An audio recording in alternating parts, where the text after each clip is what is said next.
गंभीर विषय पर चर्चा जब हो रही है तो सरकार के प्रमुख विभाग के मंत्री को बोलते हुए बैठे बैठे टोकना ये विपक्ष को शोभा देता है क्या? मान्यवर, आपने बिल्कुल उनको आग्रह से कहना चाहिए, वरना हम भी हमारे मेंबर को बाद में समझा नहीं पाएंगे। That attack took place and was foiled by our armed forces, and I think the House should collectively appreciate the performance of the armed forces in foiling what was a massive attack on the 9th and 10th of May. Now, our response, which the Prime Minister promised, was delivered, and it was delivered with devastating effect. I don't have to say anything. Every member has seen satellite pictures of Pakistani airfields. You can see from the state of those airfields, which shown by the pictures, what was our answer. Now, on the 10th of May, we received phone calls sharing the impression of other countries that Pakistan was ready to cease the fighting. Our position was, if Pakistan was ready, we needed to get this as a request from the Pakistani side through the DGMO channel. That is exactly how that request came. Now, I want to make two things very clear, sir. One, at no stage in any conversation with the United States was there any linkage with trade and what was going on. Secondly, there was, please listen. Secondly, there was no call between the Prime Minister and President Trump from the 22nd of April, when President Trump called up to convey his sympathy, and the 17th of June, when he called up Prime Minister in Canada to explain why he could not meet. So I would again, मैं इसको दोहराता हूँ, 22 अप्रैल से 17 जून तक। माननीय अध्यक्ष जी, मेरी एक बात की आपत्ति है, भारत देश का शपथ लिया हुआ विदेश मंत्री यहाँ स्टेटमेंट कर रहा है, उस पर भरोसा नहीं है, उनको किसी और देश पर भरोसा है। मैं समझ सकता हूं उनकी पार्टी में विदेश का महत्व क्या है, मगर इसका मतलब ये तो नहीं है पार्टी की सारी चीजें यहाँ सदन में आकर थोपे। भारत के विदेश मंत्री पर भरोसा नहीं करोगे? ओथ लिया हुआ व्यक्ति यहाँ पर बोल रहा है, ही इज रिस्पॉन्सिबल। माननीय अध्यक्ष जी, इसीलिए ये वहां बैठे हैं और 20 साल तक वहीं बैठने वाले हैं।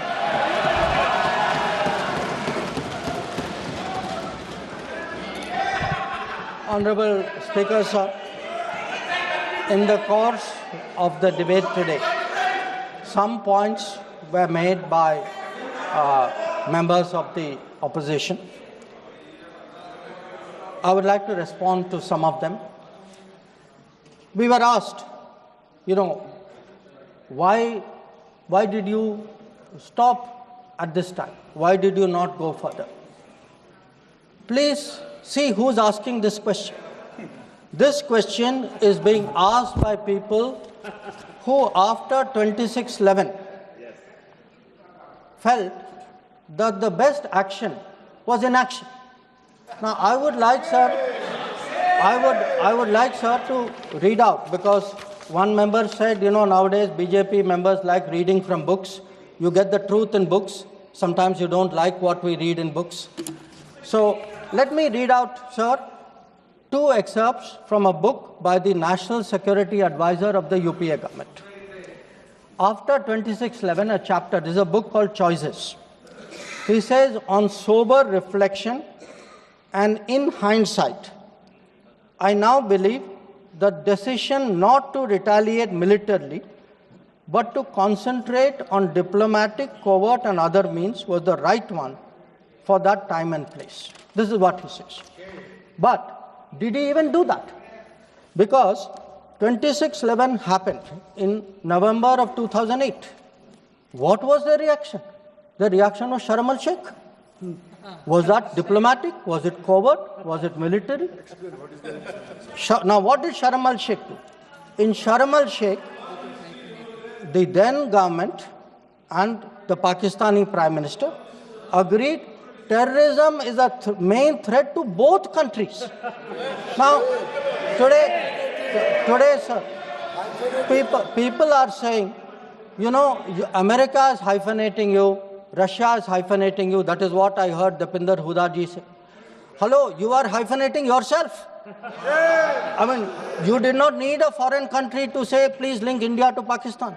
Your own government was saying, India and terrorism is a main threat to both countries. And then they said, terrorism should not be linked to the composite dialogue. And worst of all, they accepted a reference to Baluchistan in that. Now, here is a country reeling after 26/11. And you are equating Baluchistan and 26/11, what happened in Mumbai, and you are saying that the perpetrator and the victim have both got a problem. And then now you are asking me, why didn't you go further? People who did nothing are asking a government which did so much, saying, why didn't you do more? Now, you might think, sir, that this is a one-off, but this is a habit, because this is the thinking in that part of the house. Some years ago, there was, if you remember, sir, the Mumbai train bombing.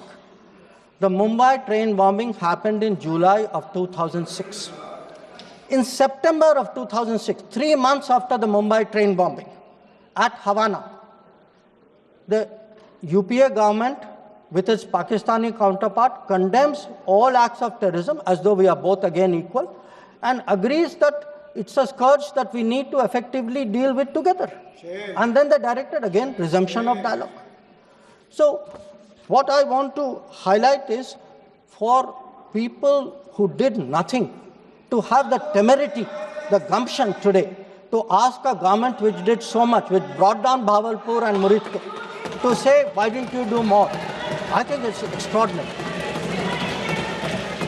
Now, sir, we also heard from one of the early speakers saying we are now facing a two-front, and that the leader of opposition has been warning us about two-front. Now, all I can say, sir, is the person who said it, and maybe the leader of opposition, must have missed their history lessons in school. I'll tell you why. Because I would like to walk you through the history of this two-front. The two-front started because of something called POK. POK was created in 1948-49 by the government of this country by not completing the job of what was to be done. Now, sir, the House should note these dates. The two-front started 1963, when the Shaksgam Valley was ceded by Pakistan to China as a result of an agreement.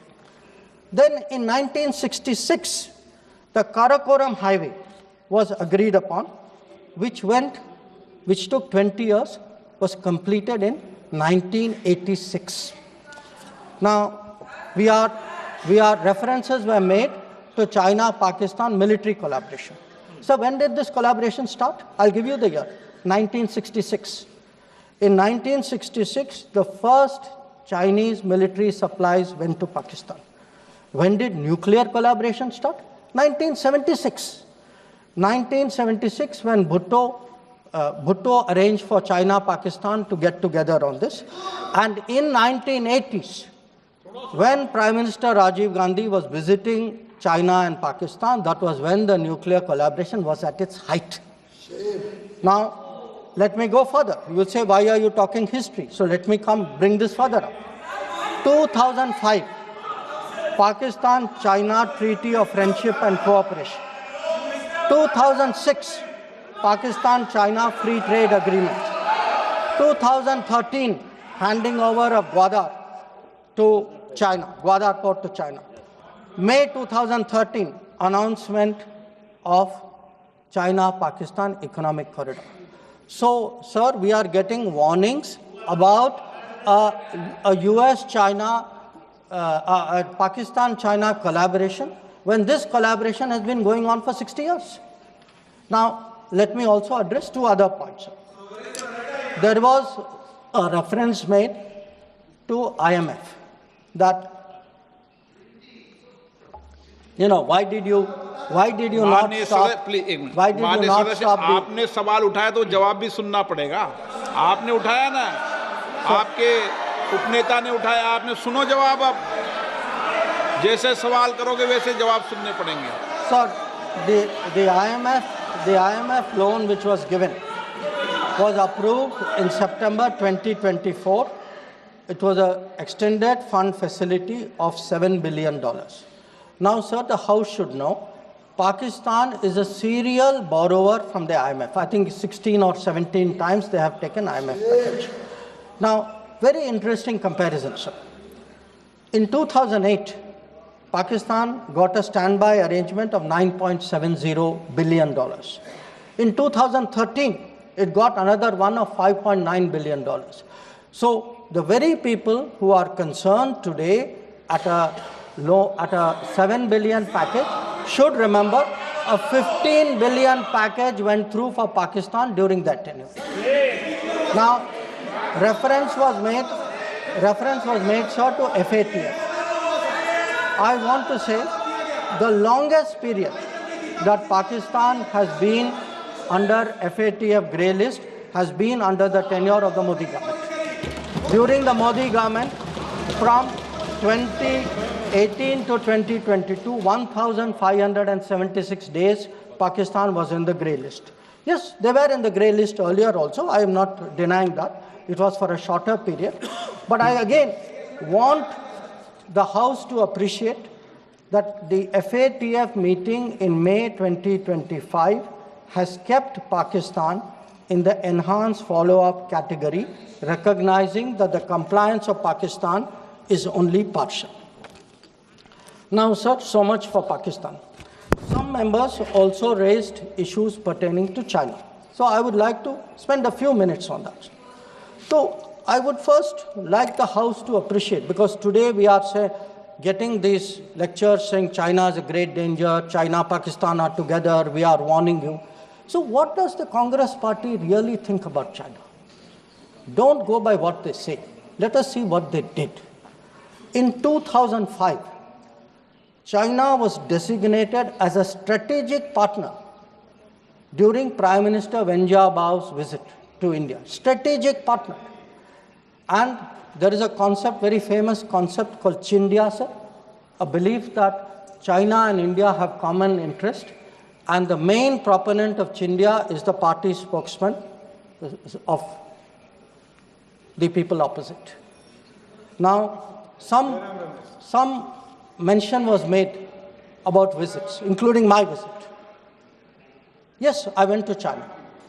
I went to China to make our position very clear about de-escalation, about trade restrictions, and about terrorism. I did not go to China for the Olympics. I did not go to China for secret agreements. I did not go.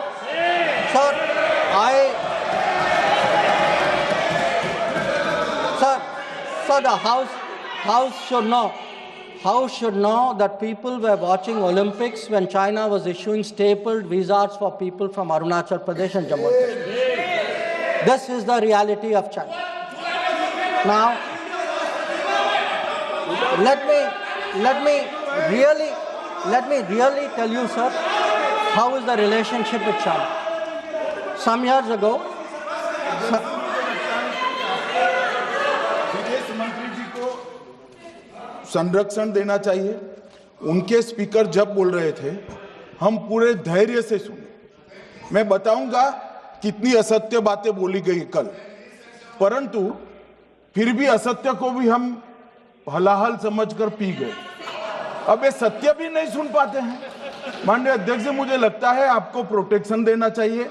बैठे बैठे टोका टोकी करना सबको आता है, ऐसा नहीं हमें नहीं आता, मगर इतने गंभीर विषय पर चर्चा जब हो रही है तो सरकार के प्रमुख विभाग के मंत्री को बोलते हुए बैठे बैठे टोकना ये विपक्ष को शोभा देता है क्या?